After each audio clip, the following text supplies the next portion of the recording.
What is up, podheads? Back with another episode of the Podioslave podcast. My name is Tony. I'm joined, as always, by Anthony. And I don't know that we've had an episode come together as quickly and go as smoothly and be as awesome as this one in the history of the podcast. For having a guest on, absolutely. Yes, absolutely. I think we pitched a day and a time for Alan, and it worked. And we're like, oh, all right, there's no back and forth. There's no, needing coverage for kids or anything like that. It was just, hey, this is going to work for everyone. And I'm in on that. If it was this easy, we'd do, to quote Nate, oh my God, 2 episodes a week, baby. We do 2. Yeah, easily. Yeah, I was on vacation last week. When this comes out, it'll be a couple weeks ago now, but saw Blink-182, saw Flaming Lips, all this stuff, and we get this email late in the week. You want to talk to Alan of Life of Agony about all this fun stuff that Anthony will tell you here in a minute. And we were like, this is easily a yes. Is there any way we can do it early next week? And sure enough, we were able to do it, and phenomenal conversation. Really great conversation. We'll get into that. I want to plug us. We don't do this enough. So if you are new to the podcast, we do interviews. We do album deep dives, sometimes with band members. We do just segments, right? Top 3 albums from this genre, whatever, all that. So if you like what you hear, give us a rating, give us a review, check out the back catalog. We love this. This is a labor of love for us. And the conversation like we're going to get into here shortly is what it's all about for us. It's the questions we've always had. It's nerding out with friends. We've always said this is friends bellying up to the bar, either having a conversation with ourselves or we bring in a band member, bring in a label owner. This is what we do. We love music. We love music. Tell a friend too, if you don't mind. Tell a friend who likes music. You have one. If you're listening to this, you certainly have somebody in your circle that does not know about us. Tell them. Why not? You know what? I'll take that. I'll take telling a friend over a social media follow, over a like, any of that. Tell a friend. Word of mouth is take has their a lot phone, of power.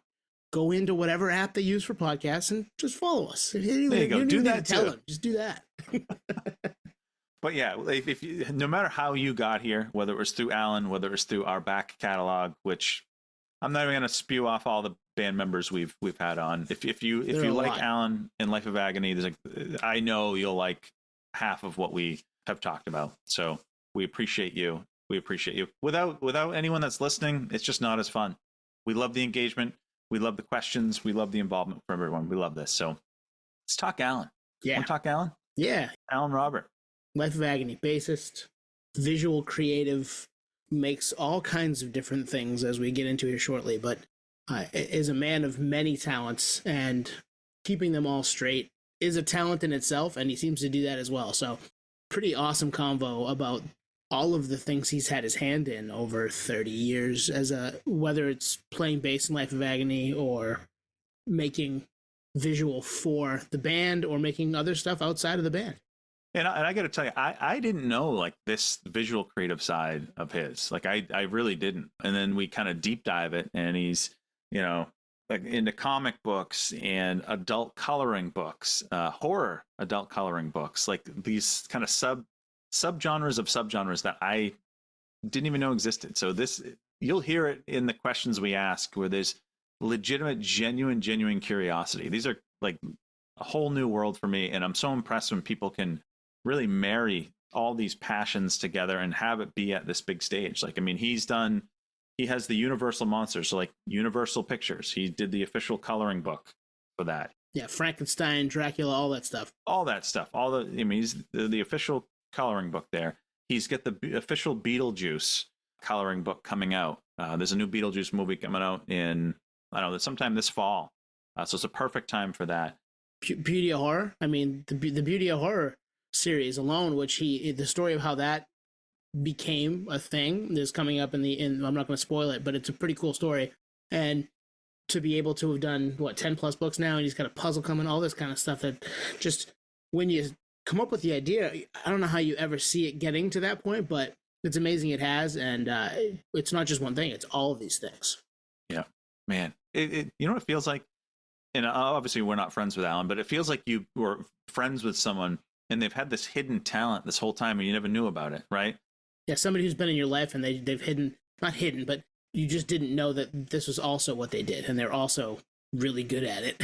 And maybe even more cool. well known. Like we, love Life of Agony, and we talk about a few of the records throughout this conversation. But yeah, this was I'm so glad this conversation happened, because it turned out amazing, and I think you're gonna love it. Whether you are familiar with the visual creative stuff, or maybe just the Life of Agony stuff, there's something here for everyone. So yeah, let's get into it, right? Alan Robert, Life of Agony, visual creative, among many different things. Super talented dude. Let's go. All right, Alan Robert, Life of Agony, artist extraordinaire. How you doing today? I'm doing well. It's good to be with you both. Yes, it's awesome to have you. And something we were just talking about before we started was you're a multiple threat, right? You're a musician, songwriter, illustrator, author. You've got your hands. I'm a dad. I'm a dad. First and foremost, yeah. Yeah. All of those things, and dad at the top. Which makes me kind of like an Uber driver too, because I'm like dropping my teenage daughter in random places all day long. Nice. Yeah. So you're a dad, and then you're all those other things that I just listed. And we got to thinking you're one of the more well-rounded, kind of hand in everything guests that we think we've ever had on the pod. And 115 or so guests out of the 230 so episodes. So we saw a quote on that you had up. I think it was on your website. Insomnia is the key to productivity. We relate to that. Oh yeah, I saw that. I was like, man, he gets me. He gets himself too. I can't sleep at all. I might as well just embrace it, and get some shit done. So constantly doing something. How do you keep it all straight? And I guess that's the first question. I'm excellent at time management. Have to be, yeah. And I do laundry too, in between all this stuff. I'll tell you right now, I listen to a lot of my music while doing laundry, so I'm with you there. Like it gives me that kind of, all right, I'm in the middle of doing something, but I'm not paying attention to it. I'm just folding and not thinking. So I hear that. It's like the mindless activity that actually gets me up out of my workspace, whether I'm writing songs or working on books or whatever. It's the one thing that, laundry's done, I got to go fold some towels. The reset button. It kind of like gets me into this mindless task to kind of break up, some of this stuff. Do you compartmentalize it? Because for my work, I'm a project manager for IT company, and my big problem is the context switching. It's like going from this to this, and they have nothing to do with each other. Do you let it bleed or together, or do you like, hey, I'm going to work on music for this point of time, and then the creative, the visual creative stuff? Or does it all just blend together? It used to blend together a lot more, because I used to draw and write my comics out on the road, like backstage in between like sound check and the real show. Wow. So I used to set up a table backstage and, start drawing comics and scanning in pages, coloring them on the bus after the gig. Like I used to really just be nonstop. But these days I like to draw when I'm home and just concentrate on the music when I'm on the road. So in that way, it's kind of separate. What came first for you? Were you drawing at a young age, or were you playing music at a young age, and then the music kind of necessitated the need for art? I didn't pick up a guitar until I was like 16. Wow. So drawing was always like the first thing that I kind of latched onto. It was really the only thing I was good at in school. And then thankfully I ended up with a scholarship to School of Visual Arts. And I was really focused on becoming a professional comic book artist. And I had some great teachers over there. I had real comic book artists, working comic book artists like Walt Simonson, who drew The Mighty Thor. He was a teacher at SVA. Oh, wow. So I learned so much there, but I was also surrounded by massive talent. And to the point where I was like, I can't compete with these guys. These guys like draw the room in, perfect perspective with anatomies correct. And here I am drawing my cartoons, and I felt very kind of like small in that space. And it pushed me more towards music, because all throughout college, Life of Agony was playing up and down the East Coast, and we finally signed a deal to Roadrunner in '92, I think. And then we recorded River on Dread while I was in my senior year of college. And then by the time it was graduation in '93, that's when everyone wanted to go out on the road and promote River on Dread. And I was like, you know what?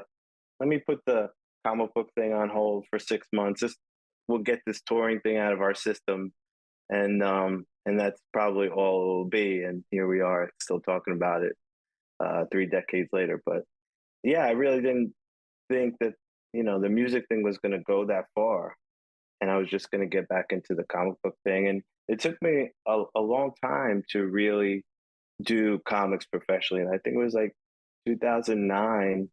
I finally was like, I had this idea since college. I really want to get this book out of my system, and I'm going to self publish it. And it was called Wire Hangers. And I had put up a little promo on my Twitter, I think. And there was a guy at IDW Publishing who saw it and loved it, and he gave me a shot to put out my own book, write it, and draw it. And that was the first one. And then ever since I've been with IDW, from that first little interaction, I was just like, how about this idea? How about this idea? And they just kept going for it. And we're still making books together. And actually, The Beauty of Horror came out in 2016, and that's been the biggest series we've ever done. Over 700,000 copies sold. Wow. That time frame checks out, because we first got into LOA in the early 2000s. It was The River Runs Again. It was the live CD. That was my first exposure. I got it through my college radio station. Uh-huh. And at the time, I don't remember, because a lot of times, you know how you hear when band members have something else, like a side project or a side hustle, like Dexter's got his hot sauce and he flies planes from Offspring. But I never heard anything about you. You know what I mean? So that makes sense that it didn't ramp up until years later. Yeah. I didn't have the urge or the outlet. Like, I didn't know anyone in comics really that did it professionally. I knew one guy who got me like Marvel paper to draw on, and I was like, oh, this is like the real thing, What's the difference with that? It's like premium paper, or it has all like the blue crop marks and lines on it, and it has the Marvel logo on it that don't get printed when you actually scan it in. wow. Because it's a certain color blue that you can wipe out or whatever. That's cool. Yeah, this is all new to us. Like my mind's blown. I'm like, that exists? Holy shit! Right, I had no idea. My brothers are pretty good. Like he's been a drawer and artist in that way for years, and he was always just good at it. Was it something that when you started doing it, you were just good at, like innate, or did you have to work at it to get even better? It came really natural to me, especially because I was a really quiet kid. So like, it was my way to kind of make friends. I would be sitting at the lunchroom table drawing monsters on my book, and people would crowd around and go, "What's he drawing?" And then eventually, as I became more outgoing, and I was into heavy metal and stuff growing up in Brooklyn, New York, I was the kid in the neighborhood that would paint all the denim jackets, with the Iron Maiden killers on it.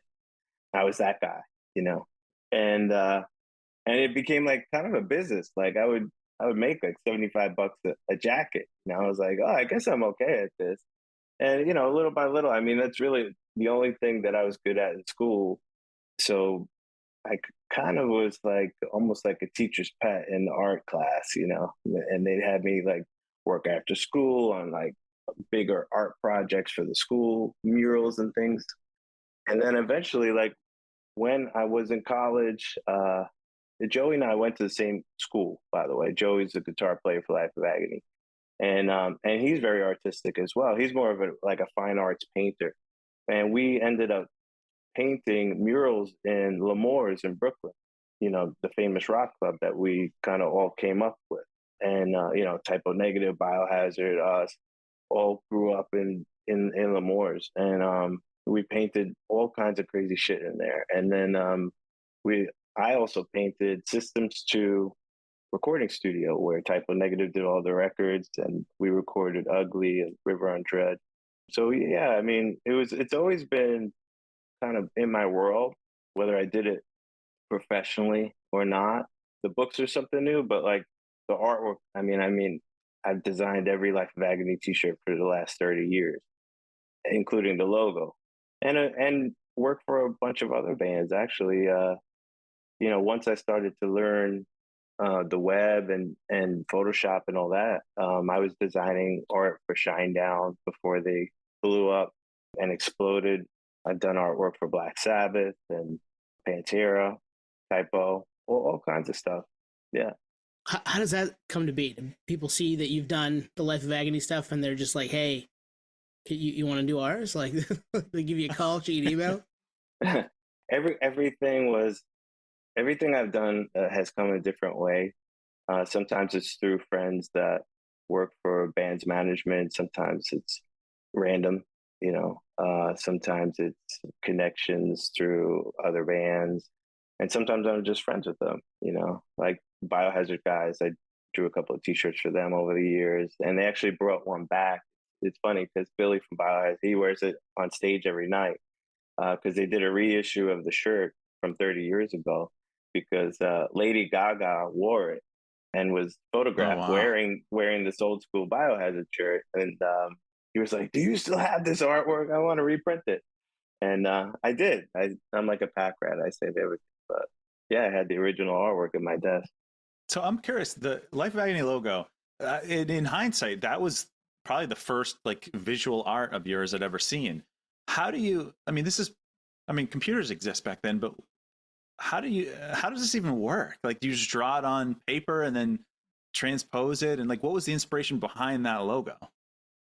The inspiration was like, it's four skulls basically. One's more realistic than the other three, but it was like the components of what makes up Life of Agony. That's what I had in mind. But I always loved bands that had a really strong, bold logo. Like, yeah, I think like we were really inspired by Pink Floyd, The Wall. So like the Hammers, that was definitely in mind. And we actually, back in those days, we had a keyboard podium that our singer would play keyboards, and we had the giant Life of Agony logo on that podium that we hand painted. So we were trying to be kind of like a Pink Floyd theatrical heavy hardcore band or whatever the hell we were back then. And we had these big ideas, and we were just trying to make it happen as 17-year-old kids. But yeah, the original logo was just I probably took like a bowl just to make it a perfect circle, and I put a bowl down, just traced it, and then like made one skull and with a bunch of rulers just to try and make it symmetrical, and that was really it. I still have the original. The original had one eyeball in the top skull, and I ended up sharpening it out. That's using the bowl and all that. That's like before Pro Tools, before computers with recording. Oh like, yeah, that's the old school way, right? You gotta grab the big mixing bowl and put the paper down. and I think at one point, once computers started to get into my life, I redid it on a computer using the original top skull, but then making all those other skulls perfect using I think Adobe Illustrator. You jump to that. I mean, that changes, right? When you're starting out, especially on both really, right? In music and in art, the technology has changed over the 30 some odd years that you've been doing it. Have you let a lot of it in? Are you pro doing it, or are you stick to old school stuff? Yeah, I mean, we were doing a record in 2005 with producer Greg Fiddleman, who did Slipknot, Metallica. We were in LA, and that was like the last record that we used tape, and then just everyone, you couldn't get tape anymore, and everything was just strictly digital. But I remember, I used to love just all the old. I mean, I'm a big fan of like vintage gear, and I still play vintage Fender P basses, all from like the early 70s. So I'm really into gear and old pedals and stuff, and so I really love the old shit. But I embrace Pro Tools and the new way of doing things. Life of Agony we're actually working on something new right now, and we went to Sears Studio in New York City maybe a couple months ago before we started touring again this summer. And that was the original studio where David Bowie and John Lennon did some of their albums. Oh, wow. And all the original gear is sitting there. It's just, you could feel it. You could feel it. Yeah. it was amazing. I sat in the seat where David Bowie was sitting in the photo that was sitting on the console. It was really, really cool energy. Man. Yeah, no, there's because you have some people that reject this new technology, or they resist it. They don't reject it, they resist it, or they'll reluctantly fall in line. But Tony and I were thinking, we were talking before you came on, just like, imagine if we had an Alan type creative in our circle. Like, it's a cheat code, and I assume your band knows that. It's a what? It's a cheat code. Cheat code. I don't know what you mean by that. You have an advantage. You have someone like you that can put together visuals, that have this artistic vision in-house. You don't have to outsource it. Yeah. Well, I never looked at it like that, but I guess so. And plus I do all the social media, so that does alleviate, a lot of problems and a lot of up and back. And, once we have an idea, I could just put it together and get it out, and video too. So, but I enjoy doing all that stuff. And not sleeping, as we talked about earlier. There's no sleep. I don't need a lot of sleep, Perfect. I'm good on naps. Naps are key. Naps are definitely key. Yeah, I would agree with that. Well, there's no translation process. You're not like relaying to someone, hey, this is our vision. Can you bring this to life? And we've heard this. We've had people in bands that are also the producer, and there's no translation there. They just, they can kind of be the fifth member, but also being part of the band. So it's fascinating. So when you brought that logo to the band, how was it received? Joey got it right on his arm, like on the tattoo shop on the corner. We weren't even signed yet. Oh, shit. Wow. So I guess I was like, I guess we're keeping it. Yeah, you're stuck with it now. Hey, I have a little tweak. It's too late. It's already on your arm. Yeah. But what I was going to say was the band in general is very hands-on, because Joey, he co-produced the last record, and he's working on he's producing the whole new thing that we're doing. And so like it really is in-house between visuals and the sound, and just it doesn't get better than that. It's like you don't have to go through anybody to bring your ideas to life or capture a new song or a new idea. So this was early 90s, and then as we discussed, like your kind of creative, we'll call it career, didn't kick off until like the late 2000s. So are you still visually creating in this 15-year time period? From like the rest of the 90s through the 2000s, are you still drawing? You're still doing all that? Yeah, most of that was for Life of Agony, whether it was art for album covers or art. I even storyboarded the videos. So like, we worked with various directors to actually film the videos, but there was a lot of times where I would make these panels. Oh, we're thinking about this kind of sequence, and then I ended up doing storyboards for a couple of films. I'm really into all that stuff, film, like all the behind the scenes kind of stuff, makeup design, creature designs, and we've done commercials or promo videos for my books that are all like horror based, and we've made the prosthetics for some of the characters, and so I'm really into like taking like an idea on a napkin and just bringing it to fruition. Like it doesn't matter if it's a song or a book or a character or whatever it is. I enjoy the whole process.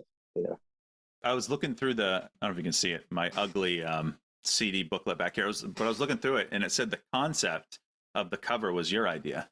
Yeah, I have the sketch actually of, I think it's on one of my socials, but I have the sketch of all those kids holding all the things, and then we found children in our own families or friends to dress up in suits and stuff and get those marionettes and the mask we got at whatever costume shop, and find that chair that I drew, and yeah, that's how they all started. Even the classic awesome. River Runs Red Hand, all that stuff came from a sketch first.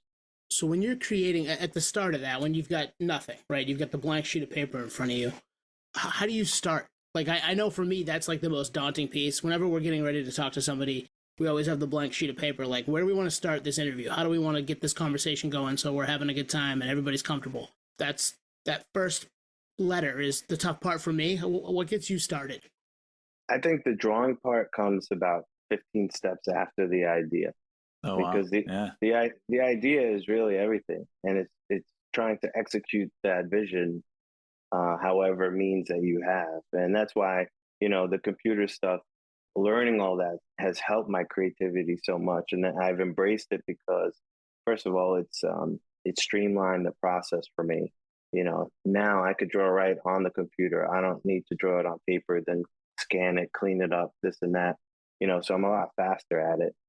And just the how perfect that you can get it on the computer versus, a sketch on a piece of paper. If you mess up on the computer, you just, you make another layer, or you do some kind of trick that you could keep going and save what you did already. When you're drawing it on a piece of paper and you spend 15 hours refining something, and then you pick it up and you look at it from a different perspective, and you realize that the head is 2 times as long as it should be, then what?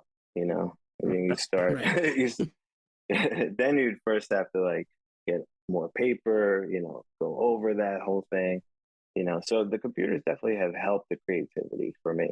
So the creative juices keep flowing, and we're, in terms of like dates and sequence here, probably I did some digging, probably what, 10 to 12 years ago, the Beauty of Horror coloring book series. Now you're like 10 books in.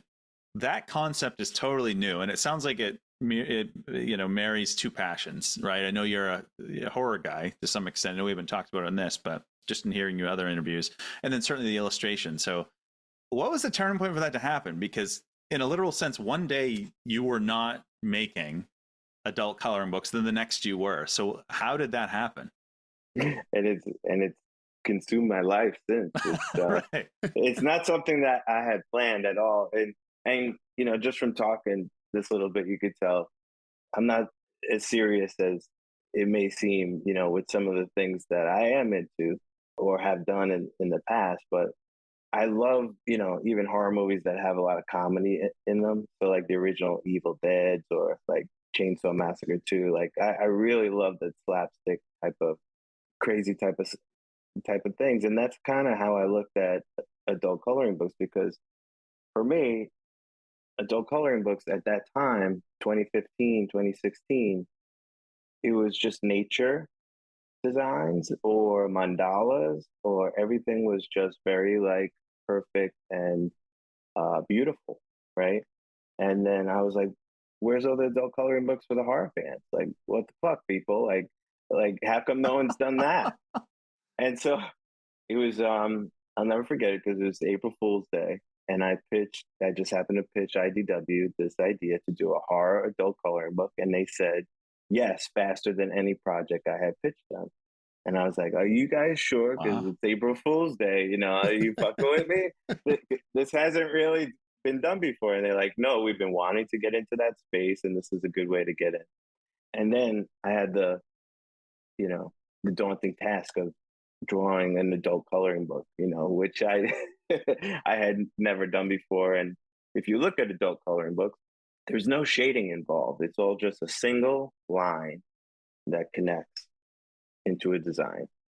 And I had to relearn how to draw this style, because all my previous graphic novels and things that I had done for years, heavy black shadows, color to create depth, lighting effects, all kinds of cool ways to visually tell a story. And this was stripped down to a single line. So that was a big challenge, to try and figure out how am I going to make it interesting for horror fans, and also be able to finish the thing. It was 90 pages. So it was like, what am I going to draw for 90 pages? You're going to hit the vampires or the werewolves, the zombies, the typical things. But okay, that's like 16 pages, So, so it was a little bit of a task to figure out what this was going to be once they said yes. And about halfway through the book, I came up with this creepy zombie girl who I named Guliana, and she became the face of the whole property. Fans fell in love with this character, and I gave her kind of a sarcastic, and she was mischievous type of personality, and so everything that she was involved with turned upside down, and it really became something that was a lot of fun, and it allowed me, once the first book exploded in 2016, it gave me avenues to see what she would do in different themes. And so every book had a different theme, whether it was dead celebrities or horror movie spoofs or spoofs on famous artwork.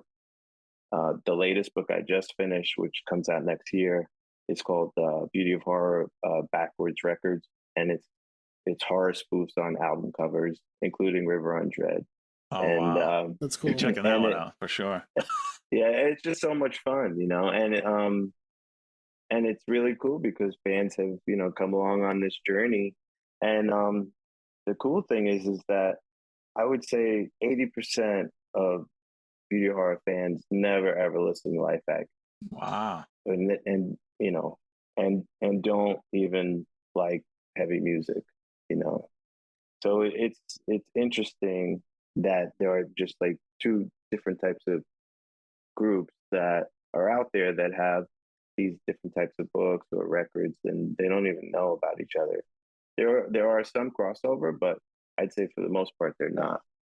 Well, yeah, there's niches for everybody, and this was another instance where there was a niche. I remember the adult coloring books kind of taking off around 10 years ago, but you're right, it was all like a nature scene or water or just stuff that was not in this realm. But like, I would take a music one as a music nerd.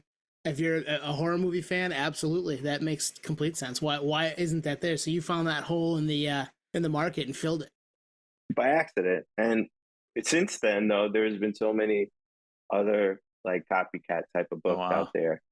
Some are direct ripoffs, but some of them are just like finding their own way also. But there is now a horror coloring book genre where there wasn't when I started, which is kind of cool. Yeah, that's very cool. When you sent that email to the publishing company, did you send like a proof of concept or just the idea? And they were hooked on the idea. I think I sent them the cover. I think I drew the cover with the title, and just off of that, maybe one design. Is it weird to think that? And I don't know. Maybe that you're more well known from the illustration side than the band side. I have no idea, but I can tell you that probably sold more books than records at this point. That's crazy.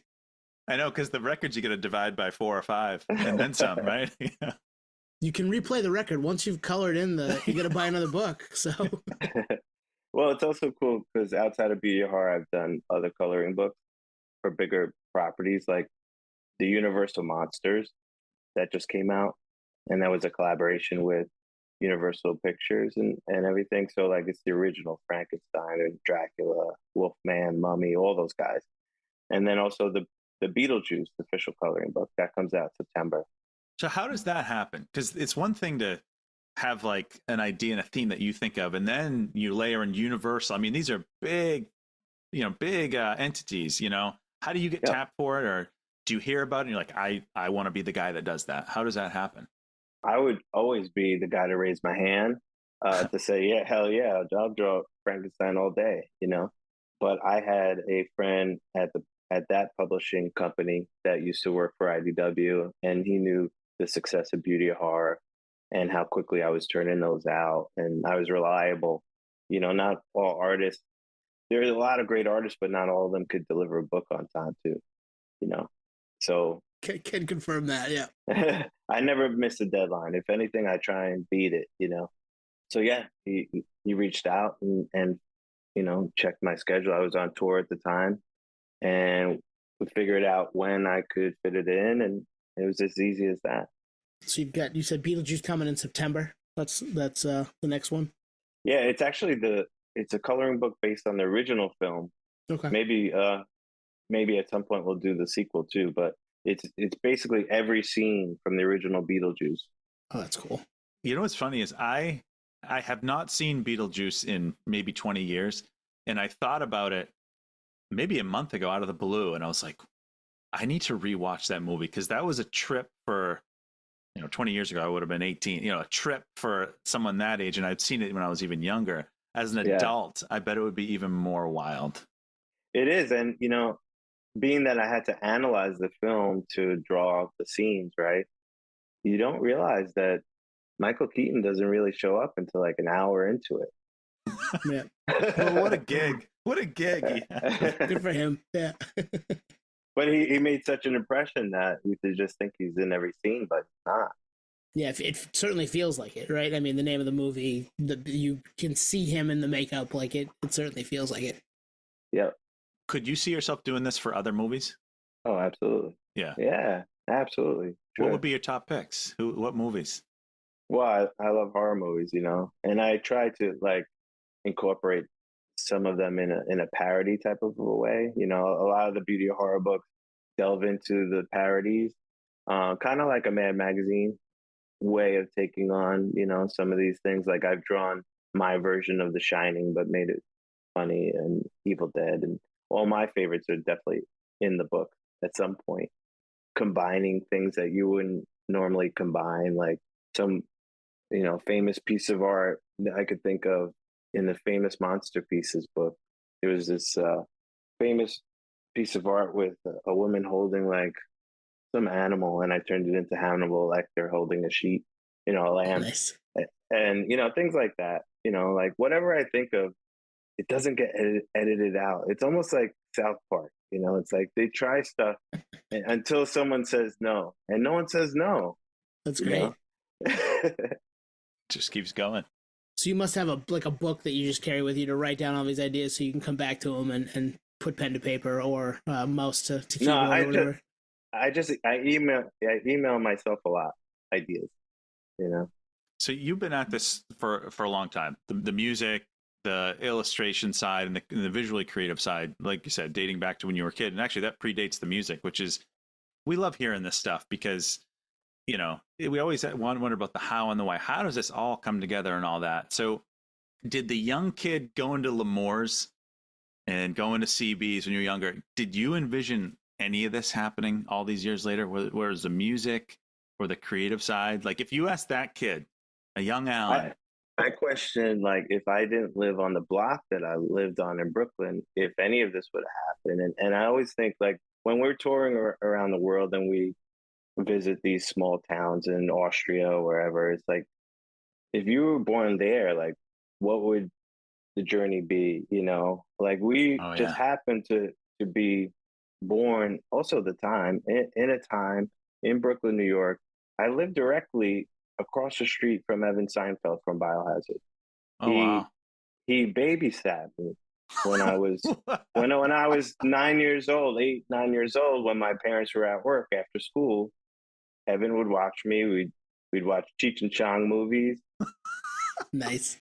So he kind of corrupted me, in a way that he was really into Kiss.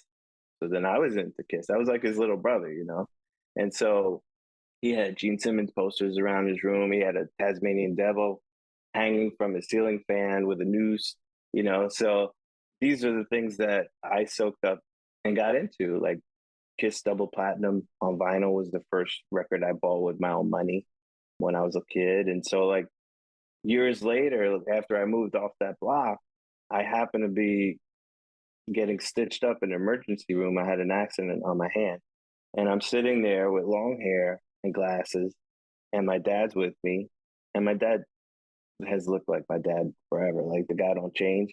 And so Evan was delivering pizzas to the nurses station in the hospital and recognized my dad. Didn't recognize me. It had been like 10 years or whatever. And we started talking, and he gave me a pass to go see Biohazard unsigned at Lemore's. And that was the first concert I ever saw. And then after that, I had already been, I had been in some little bands. And I think that was the very beginning of Life of Agony with Joey and Keith back then. And then we were at Lemore's like every weekend to see whoever was coming through. But yeah, that was kind of the beginning. You think you would have found it if Evan wasn't on your block? No, maybe not. Crazy. Because Yeah. my folks weren't into music. My mom had like Carpenter's records, and my dad like Air Supply. So I don't think I would have been even exposed to Kiss or heavy metal or any of that. I got from Kiss. Then I started listening to like Sabbath, and then Twisted Sister was like starting to rise Oh yeah. in the New York area. And I remember wanting to go see them at the Beacon Theater, and my folks wouldn't let me because I was too young. You know, but that was like the era. We had this one before Hot Topic, obviously. We had this one store in the Brooklyn Mall that sold like the heavy metal T-shirts and skull rings and all that stuff. So I would be there as much as possible buying like Aces High shirts and whatever. Sometimes you can still find those old places, like down in Hampton Beach, New Hampshire. There's an old school place like Yep. that. They get all the bootleg T-shirts. They get the patches, the walls of patches. Yeah, Not but many of them but now exist. they're selling Misfit shirt in Old Navy. It's like what the Yeah. hell is happening? It's crazy. Well, I mean that speaks to your Lady Gaga wearing that old art, and you having to dig for it and make another shirt. Like it's stuff comes full circle, and you never know what's gonna live on 20, 30 years, and what's gonna end up at Old Navy. You know? Exactly. Yeah. What about on the music front? So I know you guys formed, I think it was 89, 90. River Runs Red's classic. I ride very hard for Ugly and Broken Valley. That was, I think the first after the River Runs Again, the next album I got was Broken Valley, and then I went back. So I maybe a unique perspective. But when you guys, if you channel back to the early 90s, did you see any of this, like, Rolling Stone top albums and touring off the 30th anniversary? Any of that happening? No, it's still bizarre. It's like the whole thing is we always view ourselves as underdogs in this whole scenario, even now, because we've had managers and stuff over the years, but it's mostly been us, running our own show and with a booking agent that we've had forever. And that's really it. It's like a lot of the things we've done through people that we know. A lot of times when we tour, we know the guys in the other band, and then we put those tours together. So everything's very hands-on. It always has been. And it feels like for other bands, they have people doing it for them. And so like, we don't really know any other way, So it always feels like, hey, how about this idea? And then we'll go and make it happen. So it's a little bit, and then we're sitting there on a tour that we came up with, and like, can you believe we actually pulled this off? We still have that feeling about, coming up with ideas and making them so. And so it's very satisfying in that way that we're on the same page, and that we have a shared vision for what we can do. Like just last summer, like it's so funny. We play these big festivals in Europe. I'm sure you've seen videos. They're amazing, right? And on one night, Pantera headline. This was in Romania. I want to say 40, 50,000 people or something like that. So one night Pantera, and then we headline the other night.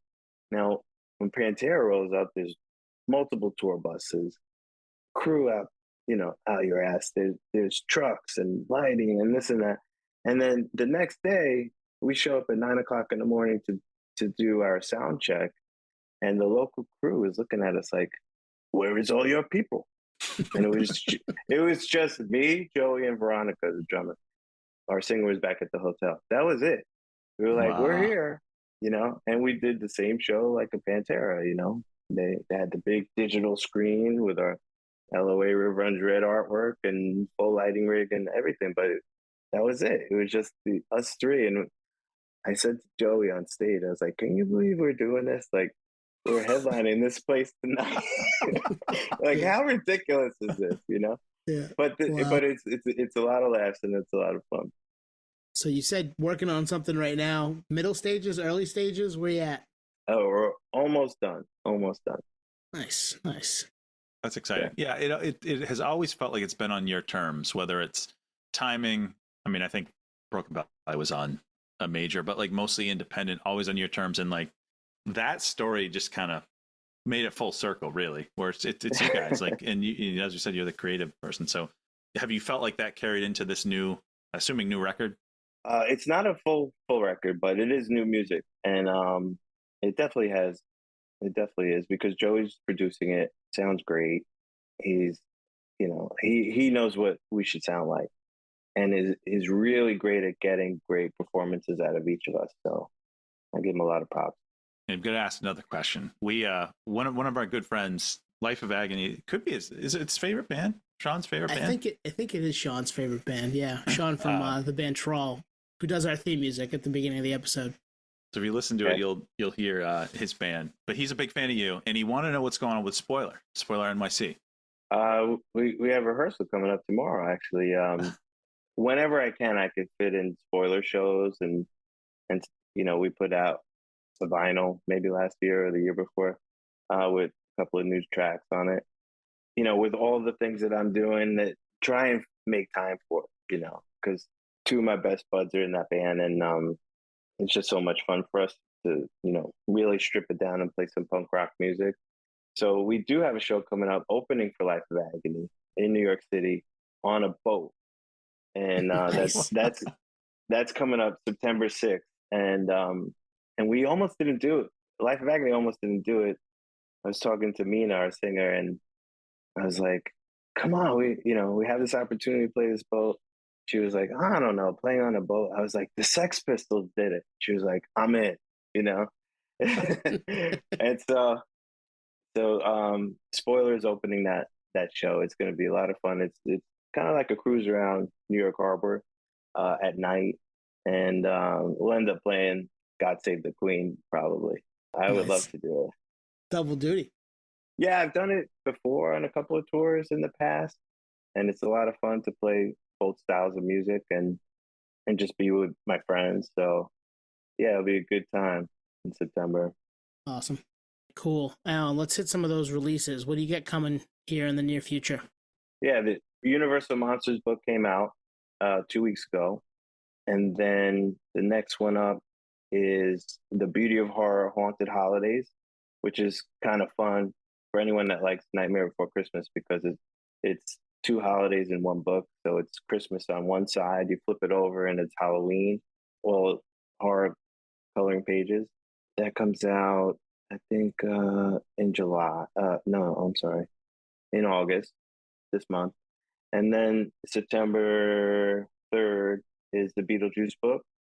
And then shortly after is a colorable Beauty of Horror jigsaw puzzle.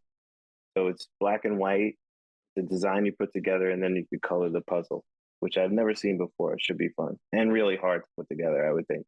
Yeah, without coloring. Wow. Yeah, that'd be I tough. might have to get my hands on that. That's pretty cool. Yeah, I like that idea. And I got to know, do these projects overlap? Like, you must be working on them at the same time? I did all of them last year, so they're starting to come out now. But usually I'll try and knock them out in order of when they're coming out. And after I finished all those, I actually drew a whole nother Beauty of Horror book that comes out next year.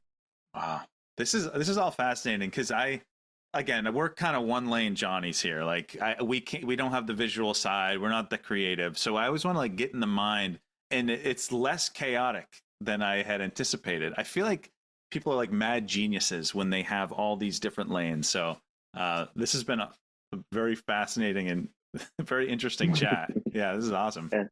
It's a lot of fun. It sounds like a lot because when they come out like that, and it's like, when did he have time to do all that? But there's good chunks of time in between touring that all I'll do is from morning till night I'll draw, in between meals or whatever, and drive my kid around. And laundry too. Right? And laundry. You got to do some laundry. I'm also excellent at vacuuming. Yeah, that's another good one. Don't have to think about it. Just kind of make sure you hit all the spots, listening to whatever, thinking about whatever. So I don't know if you saw one of those AI headsets. I think the Meta one. If you put it on when you vacuum, it'll tell you where you've gone over. No, I have not seen that. Yeah, so you got to get on that. It's wild. Oh man, people have too much time on their hands. That's too much time. Yeah. That's too much time. The ones that kill me are like the lawn mowing simulators. Like, just go mow your lawn. Like, The simulator for that. Wow. I mean, also, the other thing that really I get excited about, like I said a little while ago, was like finding old gear and stuff. So like just the other day, like I'm always like, if I'm watching TV or whatever, I'm always like hunting for old Fender basses and stuff. And if I find one, there's certain weights and things that I look for. And just the other night, I was at the Foreigner Stick Show in New Jersey. Oh, nice. Yeah.